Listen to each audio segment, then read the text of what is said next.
প্রশিক্ষণ কর্মশালায় আয়োজিত আজকের এই মত বিনিময় সভায় প্রধান অতিথি হিসেবে উপস্থিত আছেন।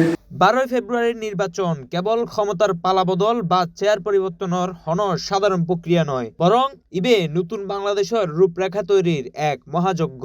চট্টগ্রাম জেলা প্রশাসক মোহাম্মদ জাহিদুল ইসলাম মিয়া হয় হারানো ভাবমূর্তি পুনরুদ্ধার এবং রাষ্ট্র মেরামতর লাই এই আয়োজন পরাজিত হইবার সুযোগ নাই। 4 ফেব্রুয়ারি চন্দনাইশত আয়োজিত ভোট গ্রহণকারী কর্মকর্তাসকলের লাই মত বিনিময় সভায় তিনি এসব হতা হয়। সুষ্ঠুভাবে ভোট দিবে এই দায়িত্ব আপনাদেরকে নিতে হবে।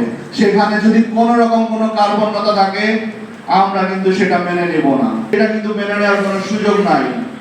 এবার দলীয় ভোটের বাইরেও আরেকটি ভোট রয়েছে, গণভোট। আমাদের নাগরিকরা ভোট দিতে আসবে, তারা অনেক বিষয়গুলো জানবেন, আপনারা জেনে যাবেন। জেলা প্রশাসক গুরুত্বের লগে উল্লেখ করে এবারের নির্বাচন শুধু দলীয় ভোট নয়, এর লগে এক ধরনের গণভোট জড়িত আছে। সরকারি কর্মকর্তাসকলের উদ্দেশ্যে তিনি হয় আগর কালিমা মুছি ফেলাই এনে সন্তানসকলের লাই উগ্র নিরাপদ দেশ গত্যু শতভাগ নিষ্ঠার লগে দায়িত্ব পালন গরম ফরিব। দায় নির্বাচন কমিশনারের উপর নসাফাই এনে নিজ নিজ জায়গা তুল সততার পরিচয় দিত কর্মকর্তাসকলের প্রতি আহ্বান জানায় তিনি। নির্বাচন অবাধ ও নিরপেক্ষ গত্য প্রশাসনের পক্ষ তুন লোয়াইয়ে নজিরবিহীন নিরাপত্তা ব্যবস্থা। আমরা আগামী 12 ফেব্রুয়ারি যে আয়োজন হয়েছে সেটি শুধু একটি ক্ষমতার পালাবদল নয়,